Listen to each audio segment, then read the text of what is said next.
Good morning. Thank you for attending the publications training and workshop. My name is Jill Weller, and I am the training grant analyst, and I work in the Health Sciences Research Service Corps. And we've teamed up with the UCSD Library and Karen Heskett, who's a librarian here on the campus, to bring you this presentation. We're hoping that it's informative. This is a test training, and we're hoping to do training in the future for academics. This one is primarily for admin assistants in the publication process.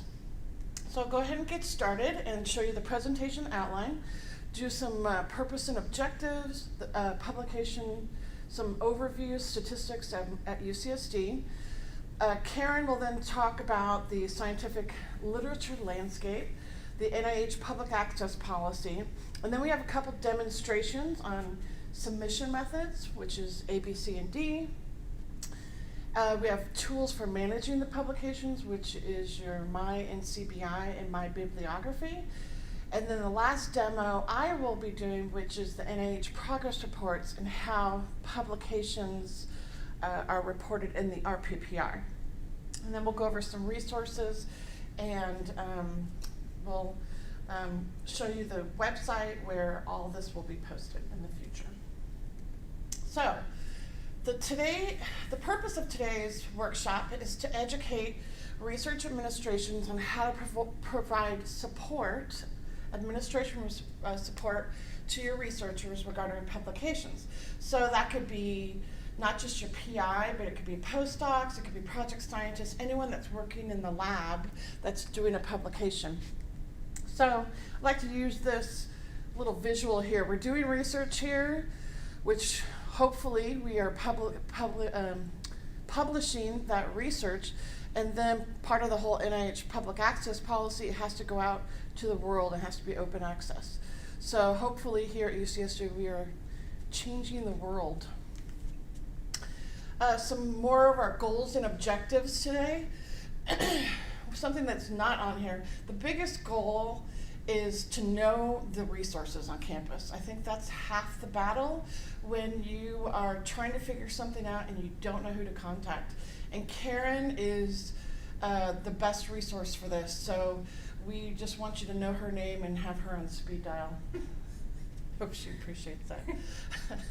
So we want you to understand the requirements of author manuscripts and know which publications require a PMCID. Again, that's tying into the whole public access policy.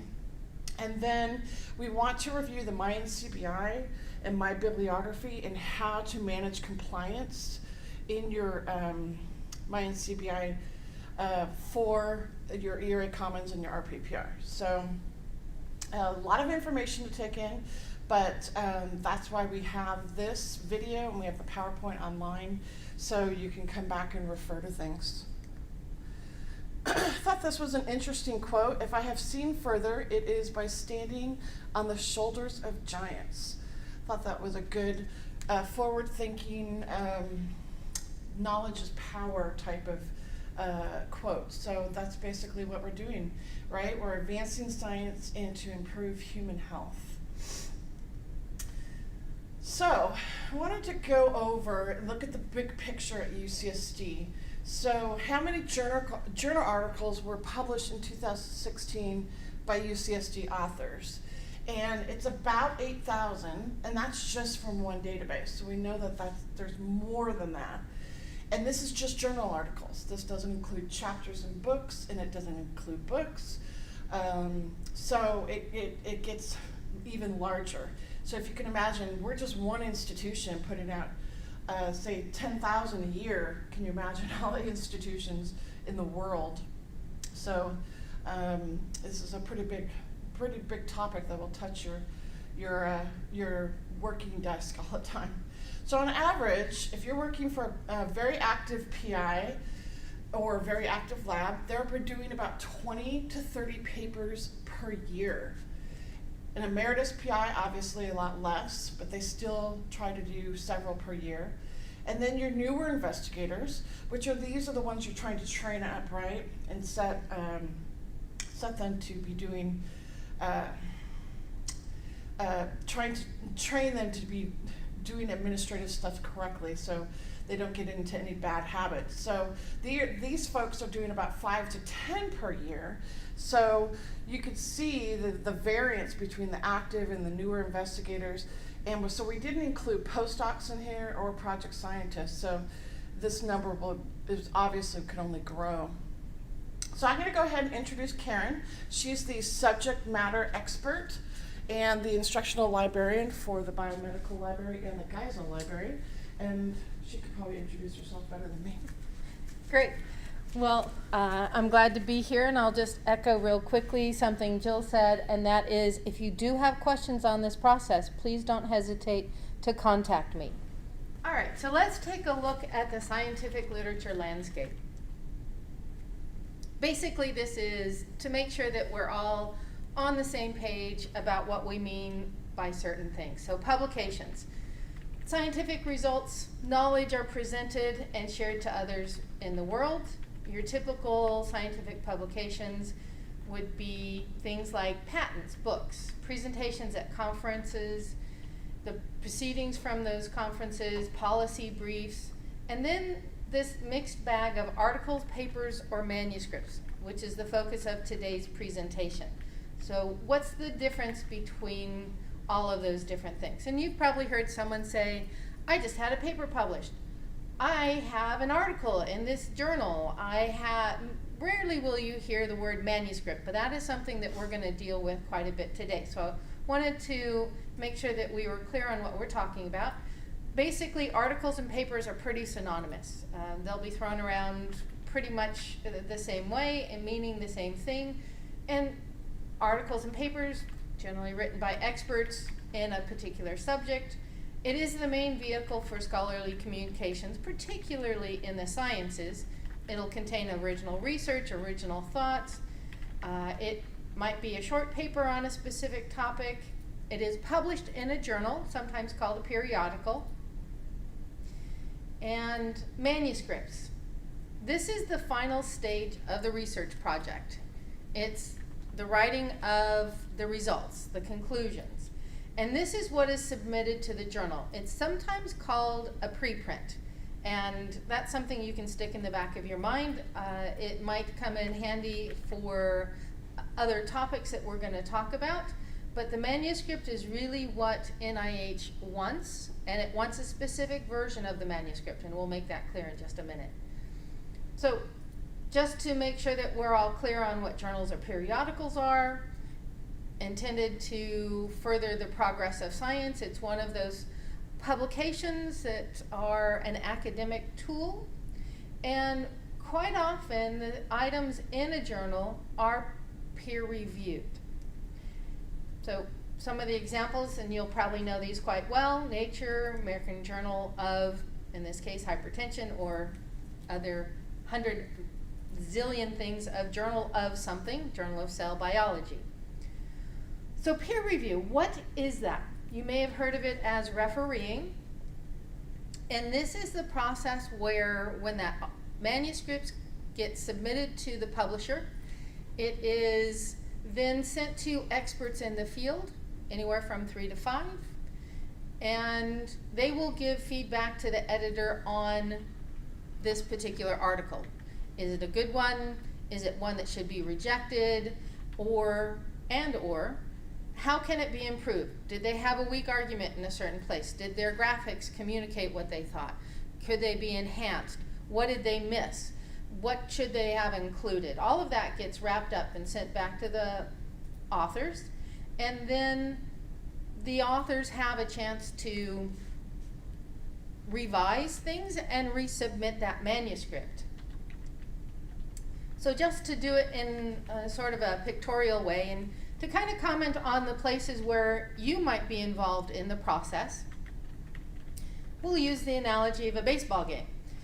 So home plate, where you start, is oftentimes where you might come into the process, because after the manuscript is written, you might be pulled into the process of helping with inserting citations, especially if you are familiar with citation management tools. you might be helping to format that bibliography as well and get that submitted. So that gets submitted off to the publisher. You're off on first base, and if you were at a baseball game, this would be where you would go get a beer and maybe a hot dog, because this process is going to take a while. And once you get it to the publisher for that editorial review, they'll get an initial confirmation, the authors will, and then it gets sent to the peer reviewer. So you're on to second base at that point in time. Peer feedback is given to the authors, and so then they have a chance to revise or give reasons why they did not include and arrange things for the peer reviewer feedback. So you're hitting close to third base now, and this is another place where you might be involved in that process, because if you helped with the bibliography and inserting citations in the first place, they'll probably come back to you in the second place, because there'll be some revisions to happen. And so anywhere along this process, there could be rejection notices that come. But if you get around third base, the authors have resubmitted it, the journal has accepted it, there's some agreements made happen, and then the publication process. Getting it out formally into the journal, that's all done. So you've made it back home safely, and in a optimistic viewpoint, this whole process could be 3 to 12 months or even longer. And I was just looking at one yesterday where EPUB came out at one point in time, and it did not hit the journal for another 1.5 years. So that can be a very long time. Just to give you an idea of how peer review plays in with that. So what are we really talking about with a manuscript? So that final research process, that preprint idea, and do yourself and your PI a favor, and when you have that preprint and it's submitted off to the publisher, save that version. That's going to be an important version to keep your hands on. As well, the after peer review manuscript is another one to keep hands on, because that's what NIH wants. Sometimes you might hear it as a post-print or a post-peer reviewed manuscript. Make sure you keep a copy of that for working with the compliance factor, as well as other places that it might be. So let's talk for a second about PubMed versus PubMed Central, or PMC. And so PubMed, that's the database. So when you want to go search and see how many publications Dr. So-and-so has published, you might go to PubMed, do an author search, and what you get there are just citations. There's a lot that's there in PubMed. There's about 28 million citations in total. It's also the place where people search the Medline database. That's most of the powerhouse of PubMed. On the other hand, PubMed Central, or because of the confusion with PubMed, I think they're rebranding it as PMC. This is the archive of full text health science articles. That's the archive for NIH as well as some other organizations. And these are all freely available. They're open access. And currently there's about 4.5 million articles in PubMed Central. So there's the idea of public access, open access, and e-scholarship. So NIH is the public access, open access is a publishing model, and e-scholarship is the UC system's archive of UCSD research. And so with public access, NIH has a mandate that once a journal is published, within 12 months, it has to be in PubMed Central. And that's the article or compliance factor. You'll see that on grant reports where things are not in compliance. And so the one thing to remember with public access is the starting point of that 12 months is when it is officially published in the journal.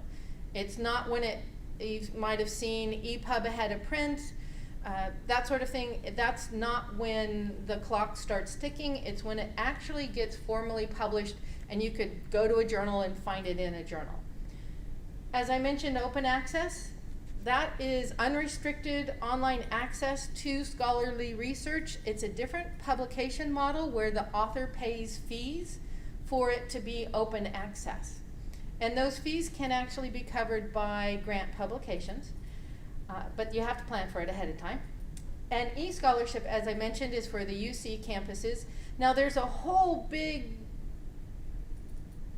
part of information with e-scholarship and what that requirement is, and so it's beyond what we can cover today, but that will probably be another training that we'll bring out in the future.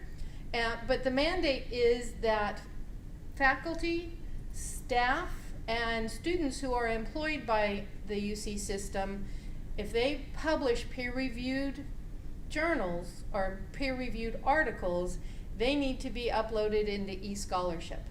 So three types of things there. We'll focus on the public access policy and its compliance for today's session. And there's some important caveats with the public access policy about what is required to be in PubMed Central.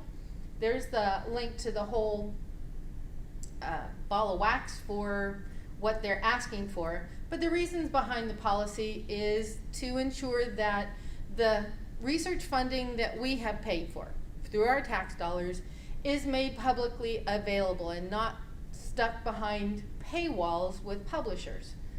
It is to advance science and improve human health.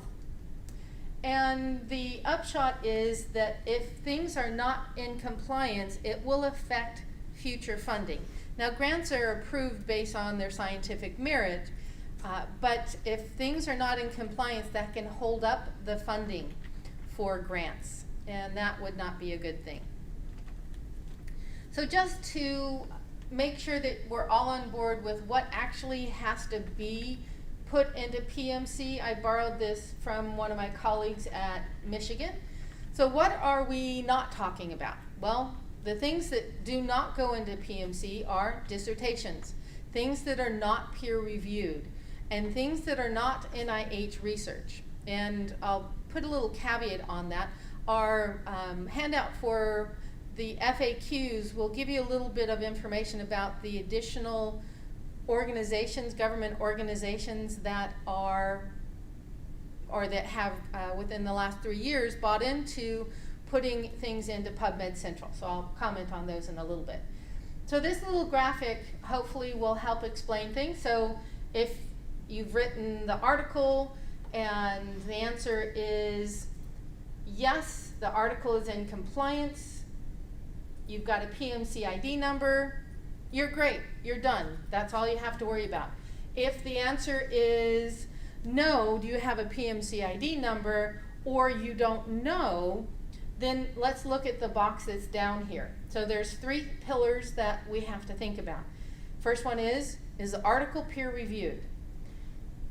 Was the article a direct result of NIH funding, in part or in whole? And was the article accepted for publication after April 2008? And of course, by now, that's about everything. If the answer to any one of those is no, then the article is exempt. It can be on the My Bibliography, but you can tag it as exempt for one of these reasons.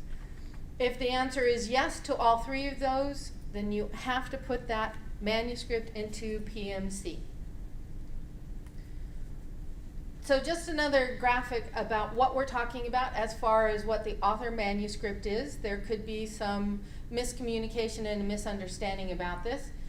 Obviously, it's been through the peer review, it's had author changes, and it's that resubmitted manuscript. So basically the dividing line is just before the journal has done some copy editing, some typesetting to make it pretty and look like the PDF that we're used to, and then it's published. And so it's right up until that point is what we're talking about. So how do things get submitted? There are 4 different submission methods. One may be, and this will be a nice thing, I'll show you a website where you can figure things out as to which submission process you need to worry about. And the first one is the journal will take care of that PDF and put it right into PubMed Central. You're not involved in that process. The author's not involved in that process. It's like magic. It just happens. The second one is tied into that open access idea, but the author will work with the publisher, and the publisher submits that final thing to the final PDF to PubMed Central, and there's usually a price associated with that. The method C is the one where you probably will be involved on behalf of the authors, and this is the process where the author submits the manuscript. There's some confirmation of that conversion for the PubMed Central process, and all of that is, there's a lot of points in time where things can get stalled because they want to confirm things. Publisher on method D, the publisher will submit that manuscript, so the one just before they start to format it. You probably won't be involved in this, but the author has to come in and make sure that everything is there that is expected to be there. So let's take this one at a time, what the process really is. And so the first method, this one goes by very quickly. The journal most likely is an open access journal, 100%, and they will deposit that final published version into PubMed Central.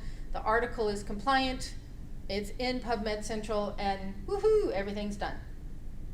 Method B, there's a little bit more responsibility for the author, but this could be a journal that has a hybrid sort of traditional publishing and the open access publishing, and so the author may have had some grant money to go open access and pay the publishing fees. When that happens, the author is still responsible to confirm the deposit in PubMed Central. And why the difference? Well, that's because in the first option, the NIH manuscript system recognizes the journal name, and they say, okay, we know that this is going to be here. There's an agreement we have with these publishers. It's going to happen. With this method B, it's a maybe. They know that these publishers have an agreement to do some things open access, but that's all dependent upon the author. So they can't automatically say, hey, we know this is going to happen. So the author still has some responsibility to confirm that deposit and make sure, well, by the author, I mean probably you, will be responsible for making sure that that is done the way it should be. Method C. So we'll spend a little more time with this one. The author or their delegate submits the final peer-reviewed manuscript through the NIH manuscript system, and we're going to take a look at that real quickly today. The way that this will happen is that the NIH system will send to the author, who is tagged as the reviewer, an email saying, okay, this has been submitted, go make sure that this is what it should be.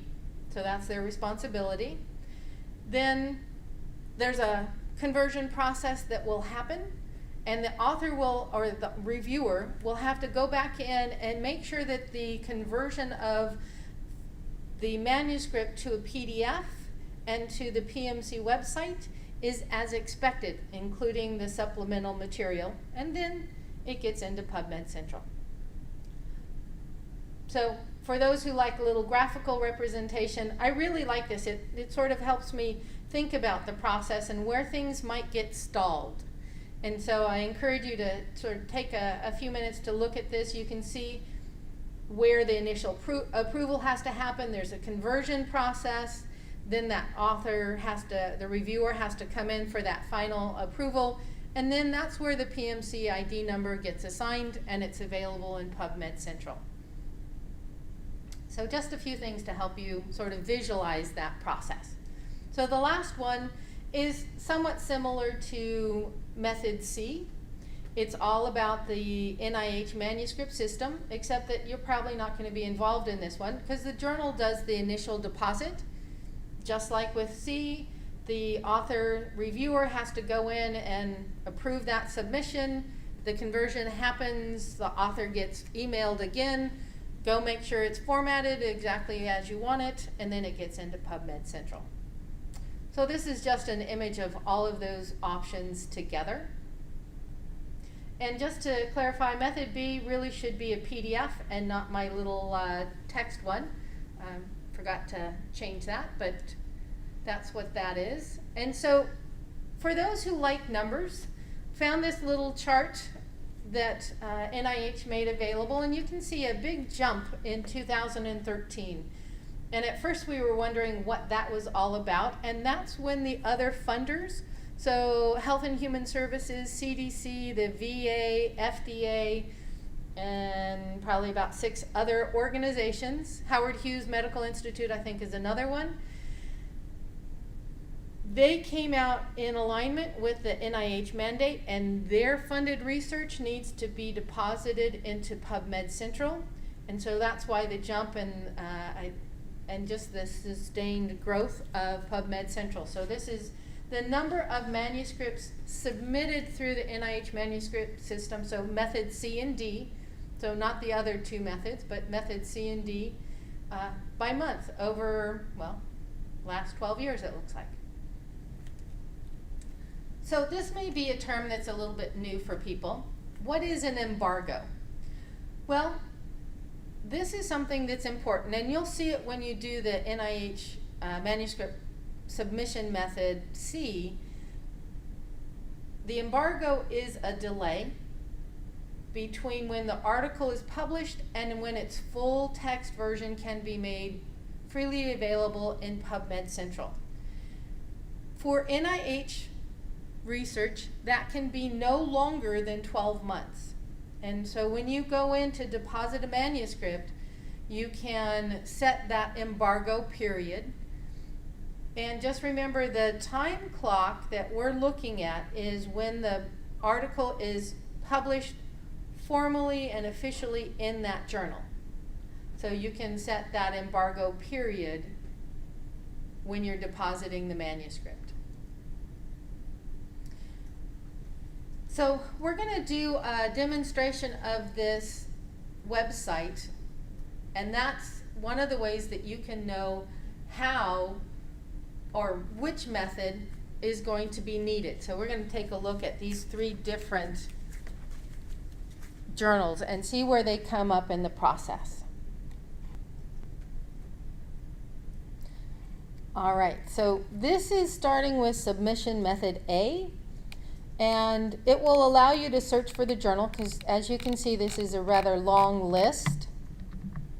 And the one I'm interested in is age and aging, and you can see it starts to change as I start to type, so you probably don't have to do the full journal name. In fact, since I started with an A, here it is right at the top, age and aging. So what we're talking about with this is the NIH manuscript submission system is not needed. This is method A. The publisher will take care of depositing this. Boom, all done. So you could simply put this on your PI's My Bibliography, and it should be good to go as soon as it gets published, and within 12 months be in the PubMed Central repository. So let's do a journal that is not on this list, and for that I'm going to do JAMA, and as you can see, not on this list. So I'll use this box over here, and my answer is no, not on this list. So this is a shorter list, and they don't have a search method for it. So J, not there, but you know what? JAMA sticks the in front of it. So the JAMA network. Okay, great. So this is method B. So then you have to find out from your PI, did they pay the open access fees? And if they did, then the journal publisher is going to take care of putting that onto PubMed Central. If the answer is no, we didn't pay anything for this, then we're on to method C. And so we'll say they did not publish anything for that, so we'll have to get to methods C and D. So they have a link for best practices for methods C and D, and we've already talked about what happens with submission method C. So let's talk about another journal that we wanted to look at. All right, so let's look at this list here. So it's a little bit hidden. And so what they're saying is for methods C and D, at the time that it is accepted, so this is the resubmission process, and the publisher says, okay, we will take this and we'll publish it, and they usually give you an idea of which issue. You can, at that point, go ahead and put into the My NCBI My Bibliography, and we're going to cover what the difference between that is in just a little bit, and just list it there with the information that you have, title and authors, and you can make sure that everything is okay. You might want to check this list right here under Note for Method D publishers. And this is an even shorter list of publishers that will, if you tell them this is NIH funding, they will upload the NIH manuscript process for the author. And let's look, American Association for Cancer Research. Great, there it is. So if your PI or their authors have submitted to this journal, you won't have to do anything but help make sure the PI and the authors are in compliance and are clicking the OK buttons in response to the NIH emails to do so. So this may come into play when you're getting prepared for a report, and it may say that the publication is stalled, waiting for a reviewer to do something. All right. So hopefully this gives you an idea, and on the chance that maybe your PI comes to you and says, what journal should I publish in? Point them to this site and say, how easy do you want it to be to go into PubMed Central? Unlikely to happen, but it might. All right, so let's get back. I think I have an image to wrap this all up with. Or not. I think this is the point where we're going to take a break.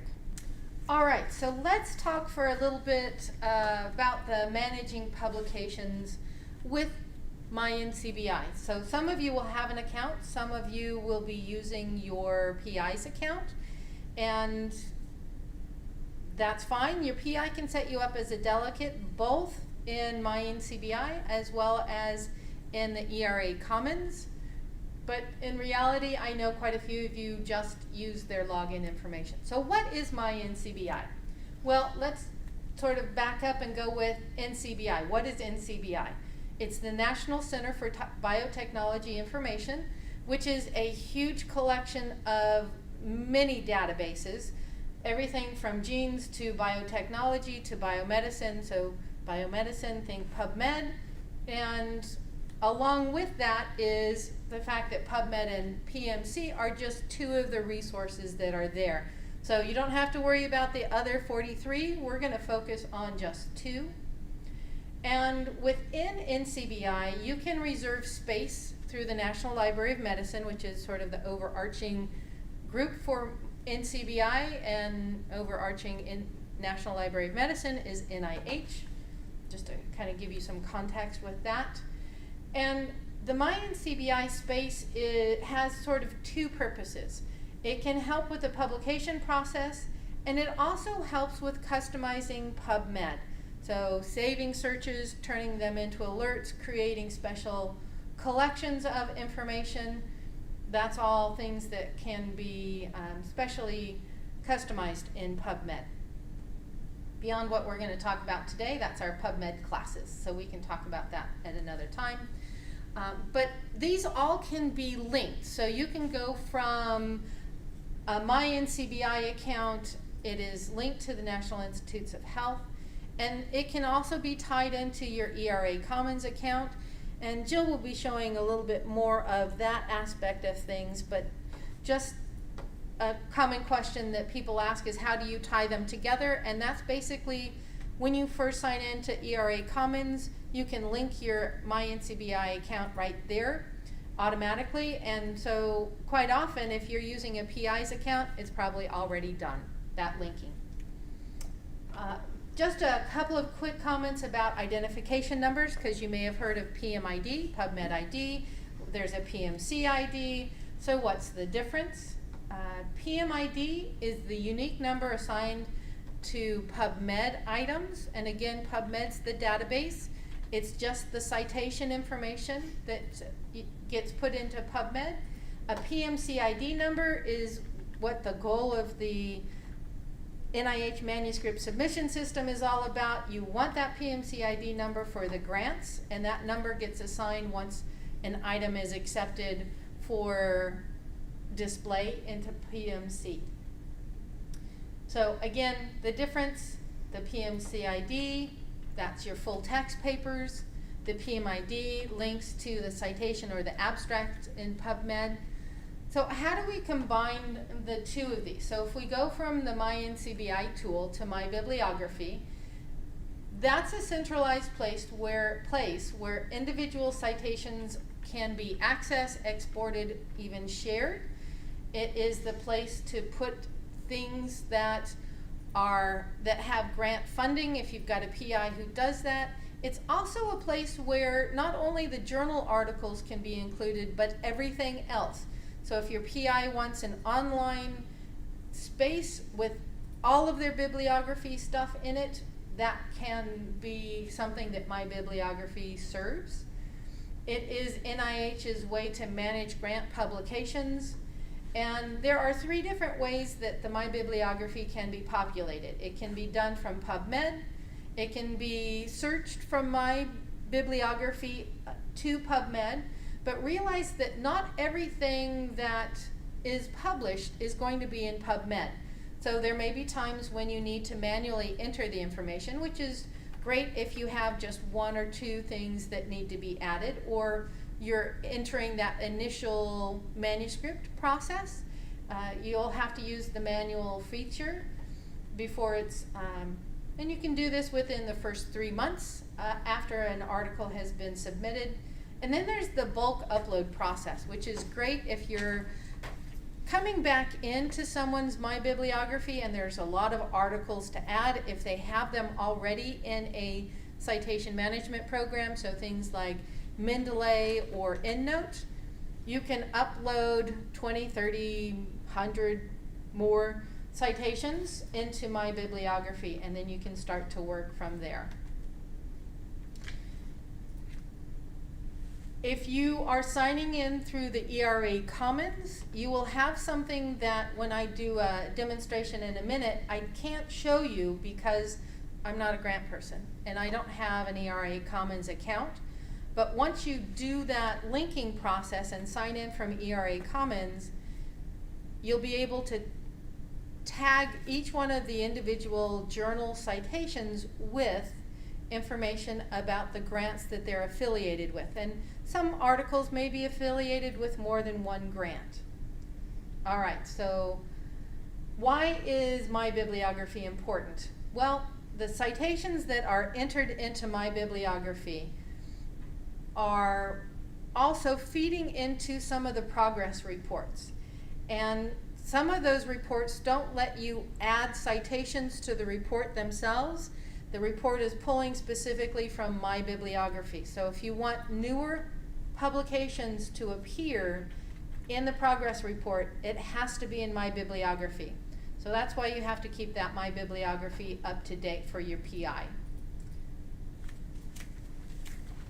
All right, so let's go look at, let's go look at MyBibliography. I can show you how to add some of the information from there. So I'm going to hop out to a browser. I'm already at PubMed, and so I'm going to click to sign in up here in the corner. And if you need to register for an account, that link is down here, but let me just go ahead and sign in real quickly.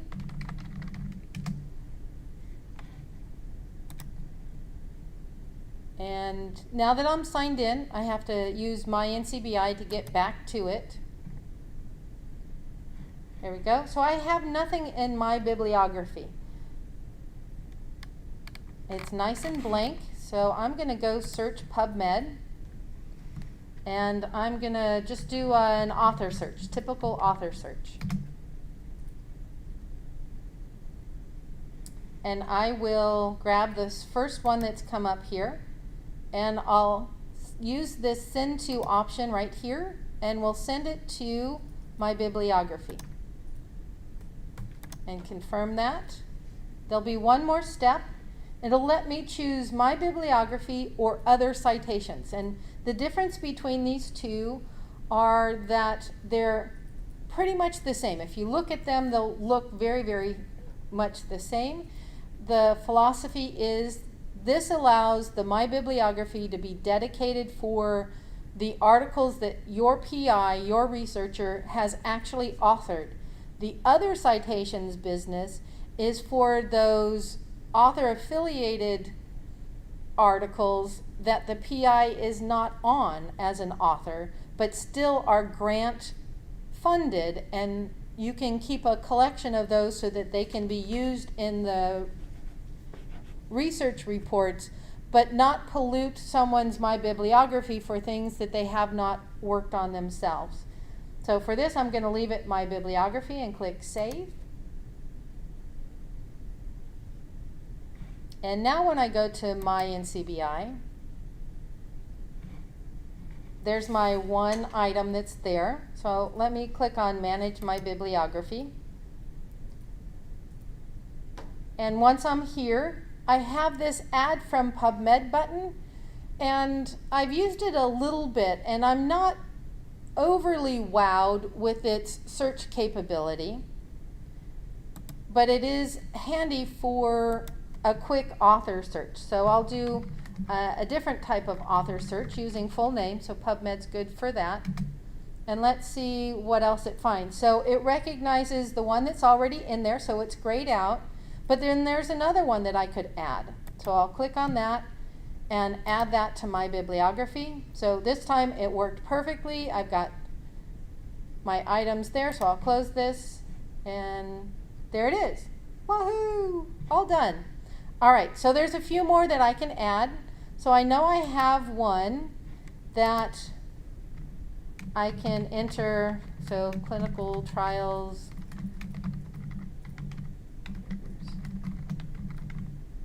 And so it's me, so I'll enter that information, and I'll enter the journal information.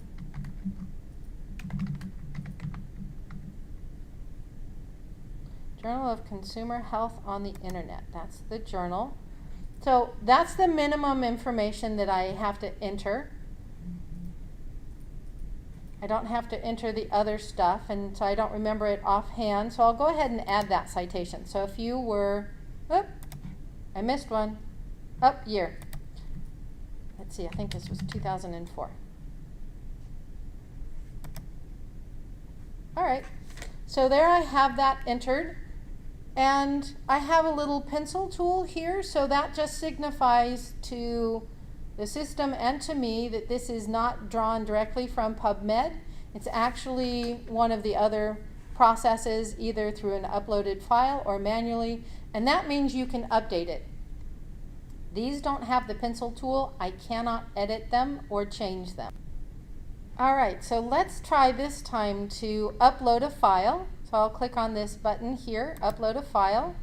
Go find my file, and it has to be in a specific format, which is the RIS format. It's a universal file format, or the Medline format. And if you have questions on those, let me know at a later time. It's all about the citation management tool that you use. So let's click open and cross our fingers and hope it all comes in as expected. Wahoo! Yes, it did. And so you can see here, this is just an example of it understanding the different type of publications. So for NIH compliance, we're only focusing on the journal articles, but your PI could have other things here, meeting abstracts, books, chapters, whatever they have in their publication list. And it has recognized that I've just pulled in some information, but I already had one here. And this is a nice feature where if you have an NIH manuscript deposit mark, or you've put something into the My Bibliography because it just went into NIH manuscript system, it will eventually catch up with that as you add the confirmed one. So if you've added grant affiliations with any of these, when it goes through the process, it will combine that information. So I have a warning up here, and I'll just go ahead and click on that. And it'll give me the option to consolidate everything on the one that came in from PubMed with a PMID number. And I'll leave the check that's there, and I'll finish and close that. So it'll freshen up that list.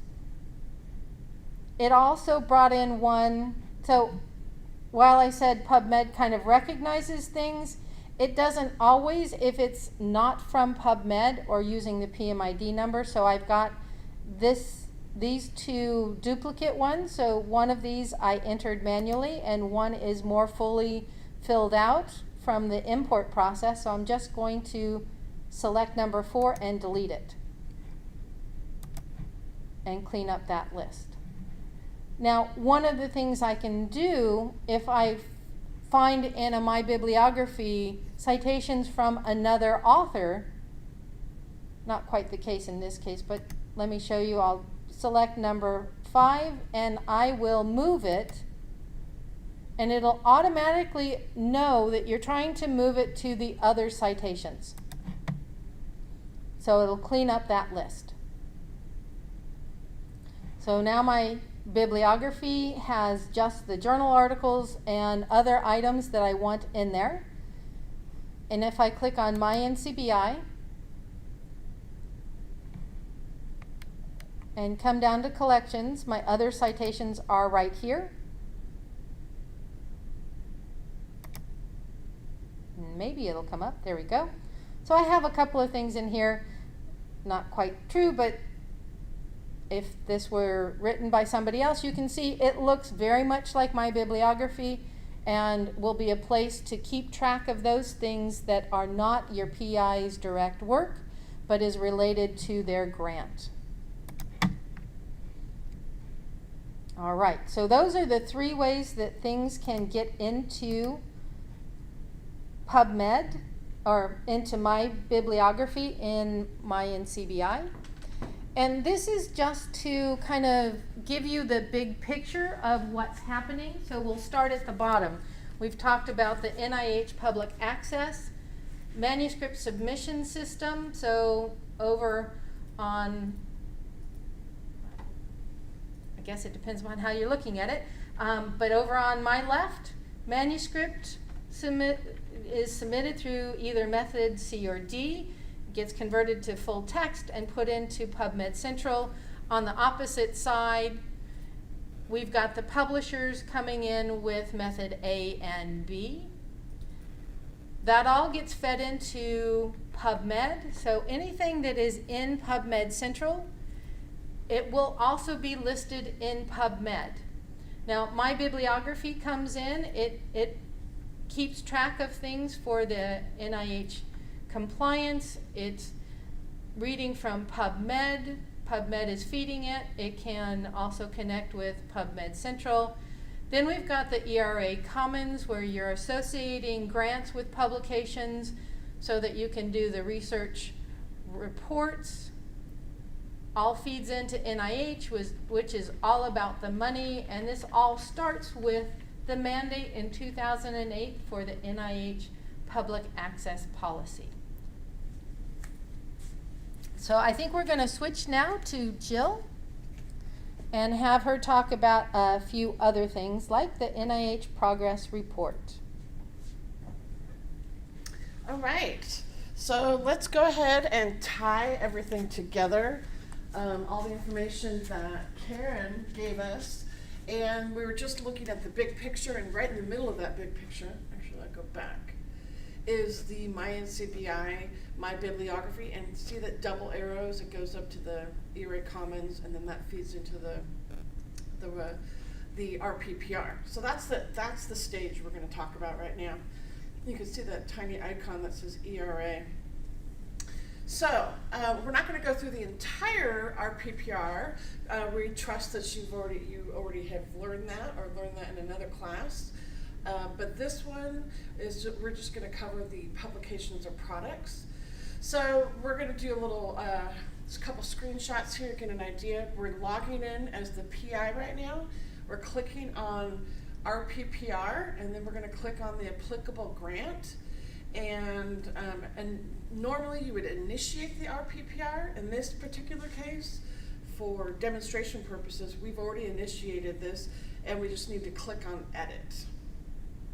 So when you go to edit, and you're going to see now a toolbar, A through H, all your different sections of the RPPR. We're going to focus on letter C, which is products or publications. So this is kind of the splash page for it. The big question here is, are there any publications or manuscripts that have come from this particular award, and has it been during the last reporting period? If you say yes, which we're hoping you do, then you're going to come to this page. Now this looks slightly different because it's showing you 3 different tables. The top table there is all the publications that are associated with this project in MyNCBI, and they have not yet been reported to the agency. The second table are publications that are not associated at all with this award, but they are in MyNCBI. The third table are publications that are previously reported for this award. So there's 2 columns here at the top. You're going to see associate with the RPPR. So those top ones, it's automatically ticked, and that's the default, that they will be associated with that award. Now, if you see in the second table, they are not clicked, because those are all the other citations the PI has in my bibliography that are not related to this particular award. Again, the default is a yes, but you'll have to unclick them as a no if in this particular second table here. So, a couple of important things to remember. If a publication is not in MyNCBI, it will not appear here. You have to go into MyNCBI, upload the publication, and then, or I should say, put the publication in my bibliography, and then associate it with this award. Then it will appear here as one of your choices.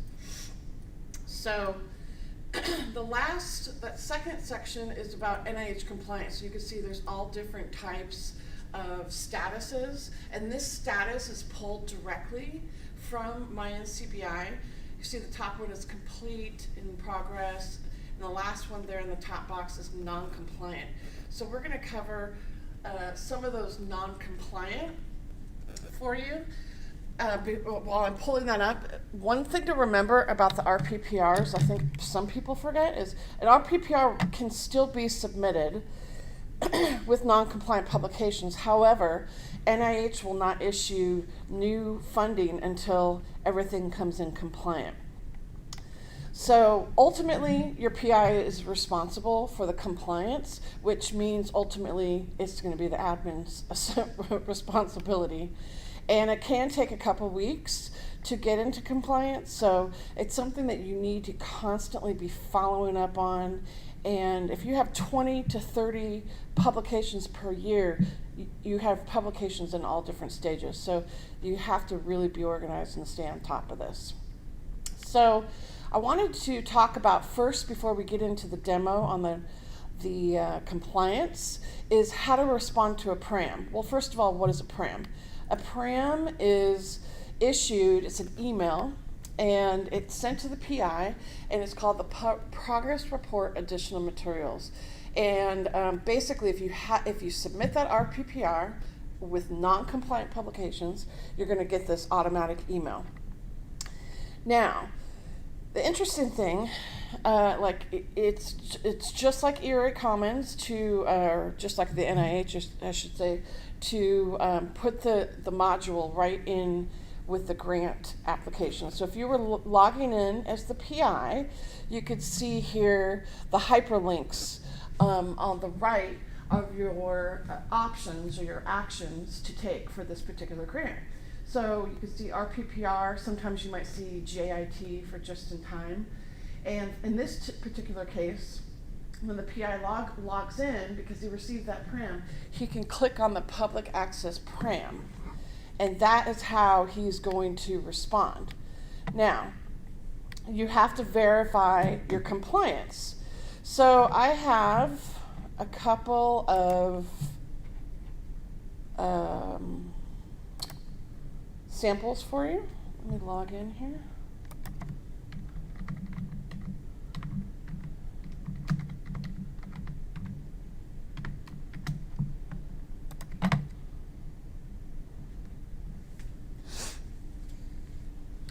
So we were working with someone the other day that the PI had, I want to say it was 638 publications, a massive amount.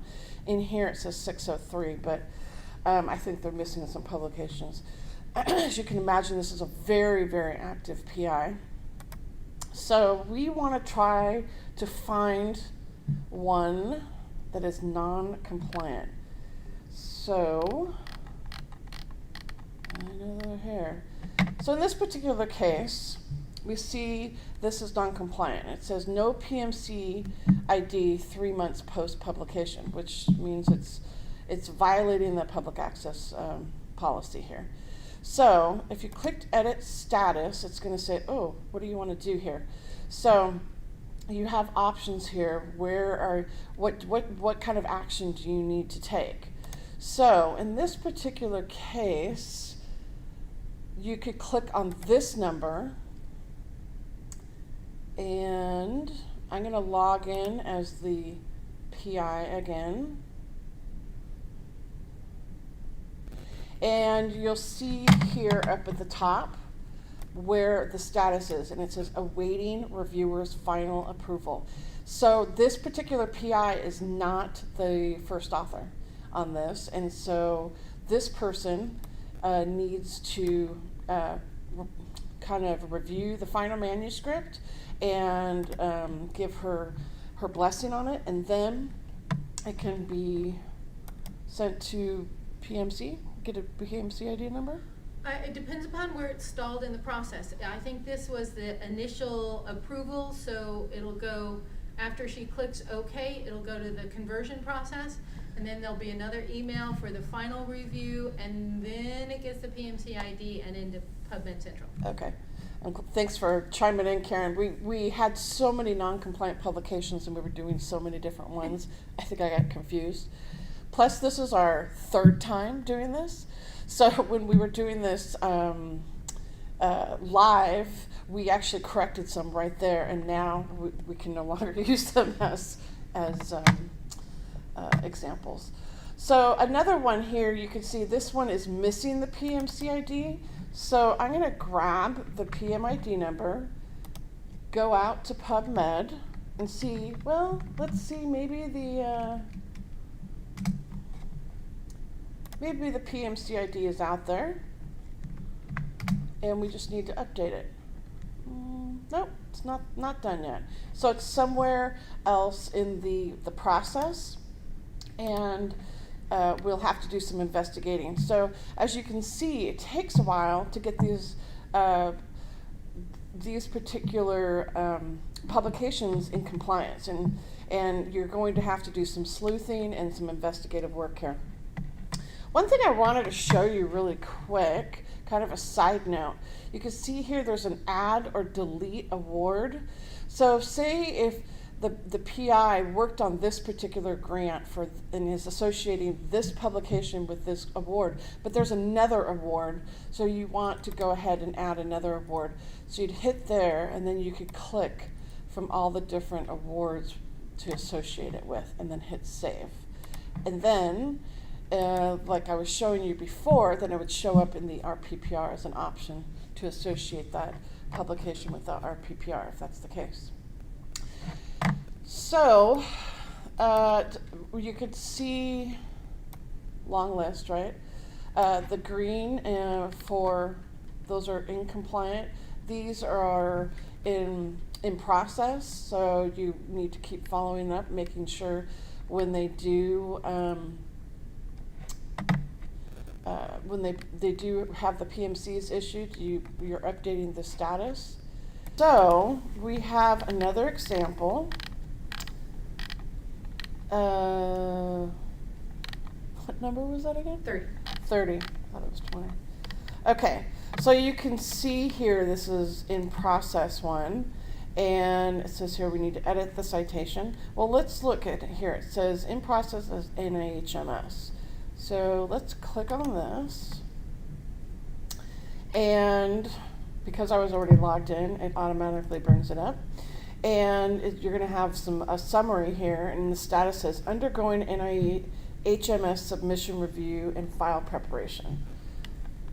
And there's the reviewer's name, which is not the name of my PI, so we could see that this person was not a first author. They are the first author, or the contact reviewer, or contact author, I should say.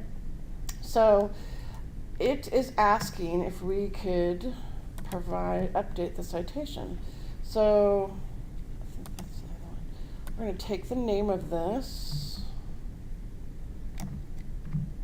and we're going to go out to PubMed and see, maybe we'll get lucky and see if the PMC ID is available. This is what we're looking for. Oh, there's no PMC ID available. Grab the PMID number. But we do have the PMID. And we're going to go to edit citation. Edit citation. It's slow. Jill's just not patient enough. Put the PMID number in there. Oops. Hello. Oh, okay. Oh, that's interesting how it says use this citation, and this is the one we're looking for.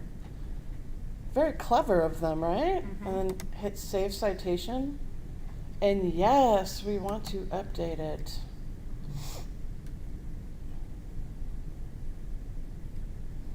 And scroll down to 30 again.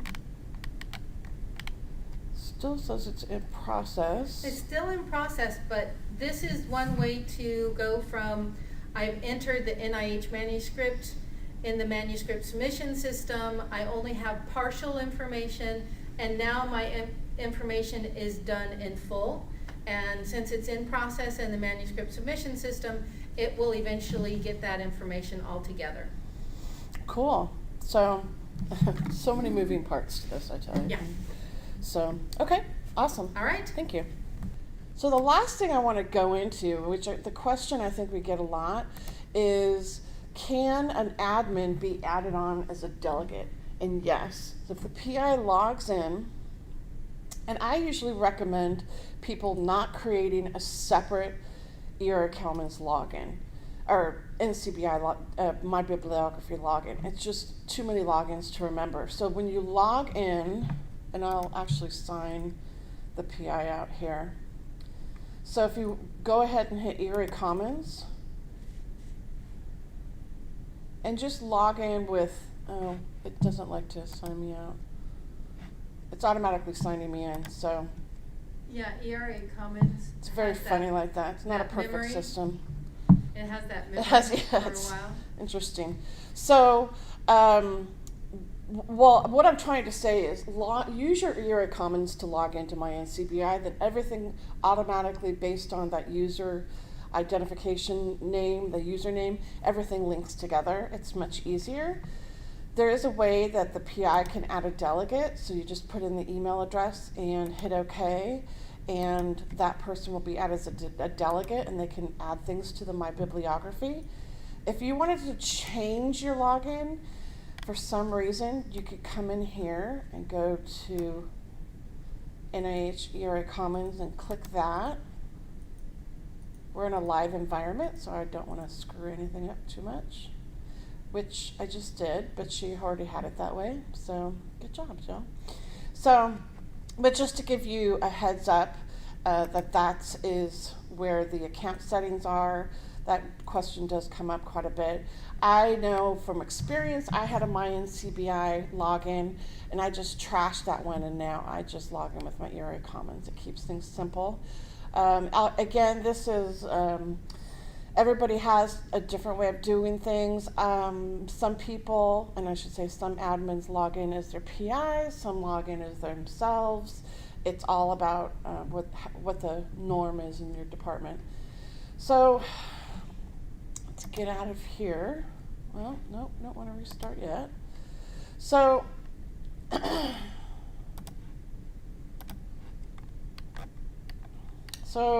there's a lot of different troubleshooting involved, and this is where you're going to need a resource in case you get stumped and you can't figure out, okay, what do I need to fix here?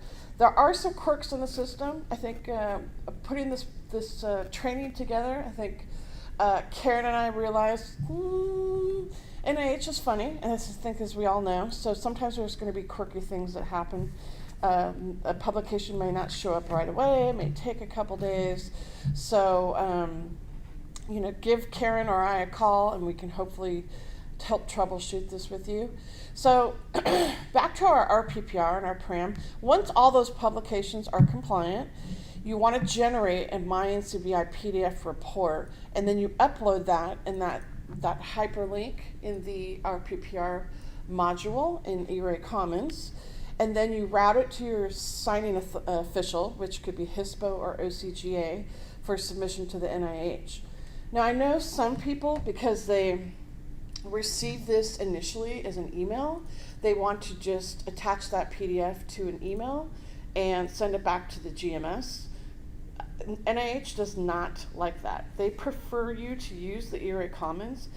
And the reason why is if they receive a PDF in an email, first of all, it could get lost, or it's just extra work for them. Basically, they're going to have to scan that PDF into the ERA Commons. So if you upload it directly, it would save them some time. I'm going to punt this part of the presentation back to Karen, and she's going to talk about some citation management tools. All right, just a couple of quick comments on this, because there's no way we can cover this along with everything else that we talked about today. And that is that part of this publication process can be aided by your citation management tools. Pick one. If you have to check with your PI, I think that's a great idea, because your PI may be using one of these, and unless you're doing EndNote and EndNote Online in conjunction, they do not talk to one another. So you wouldn't want to learn Mendeley and find out your PI is using EndNote. If your PI is using nothing, then feel free to use one of these. EndNote is the only one that will cost. There's a cost of about $80 for that. EndNote Online, Mendeley, and Zotero are all free tools, and what I'll tell you about learning them is the library every quarter will do an overview class, trying to introduce you to all of them so you can make a decision. And then we have a class on each one of these tools so that you can learn those tools if you need to. Not required for the publication process, but is something that you can do. And this is just to give you perspective of time and where things may happen. And so what we've truncated over on the side is that the research and writing process and just that research process in general, and I would assume this is a very optimistic number, is going to be 1 to 5 years at least before you're at the point where there's a manuscript that can be submitted. We already talked about that peer review process taking about 3 to 12 months, and then there's that point in time where the publisher will accept it. And I mentioned the one that I found yesterday, which was 1.5 years from acceptance to publication, or not even acceptance. It was an EPUB ahead of print, and it came out 1.5 years later. It's a long time for publishing. Then you're talking, once it is published, you've got that 12 months So your line in the sand is published in a journal officially and formally. And then within 12 months, it has to be in PMC. But there's that 1 to 3 months where you can deposit the manuscript into the NIH manuscript submission system, if that's appropriate. So again, method C, if you're doing it. The publisher might do it for you or for the PI if that's their policy. And at any point in time, you can manually enter that stuff into your My Bibliography, or you can wait until it's published in PubMed and pull it in from there. And your progress report is going to come out a couple of years after you've had your grant for continued funding. So just a quick overview of that. So what are your resources? How can we help you with the publication process? So the library has an online guide to that. I've put up the handout that we gave in class for the frequently asked questions, which will lead you back to a couple of some of the NIH resources, and the Research Services Service Corps Publication Training website will have videos, handouts, and the PowerPoint, and I'll also get those on our library guide. And one question that we asked, and we did get a confirmation of, is there is interest in a public access policy user group, so we're going to be setting that up shortly. So hopefully that will give you a head start on the process. And so we'll go into questions. All right, so as we get questions, I think we'll use that user group to push some information out to everyone who's interested, so it won't just be questions coming in. I'm hoping to add some information. So one of the things I want to add is a statement that we got from the live session that we did, which was, what about manuscripts that are written by other authors? And I've already talked about those other citation options, but the key piece of information for that is the NIH manuscript submission ID number. And with that, you can actually look through the NIH MS system and search for that NIH manuscript number and then watch it. Even though it is not your PI's article, they're not on that list of authors, you can, with that number, you can search for it, put it in the other citations, and then manage it from there. So if it gets stalled, you can poke people. If it, once it's finished, it'll have that PMC ID number in it, and you'll know that it's good to go. So I can't demonstrate that today, but I'm hoping to grab that in working with someone, and so hopefully that'll be the first thing we send through the user group. So thank you very much for listening, and if you do have questions, don't hesitate to contact either Jill or myself, and we hope to talk to you soon. Thank you very much. Thank you.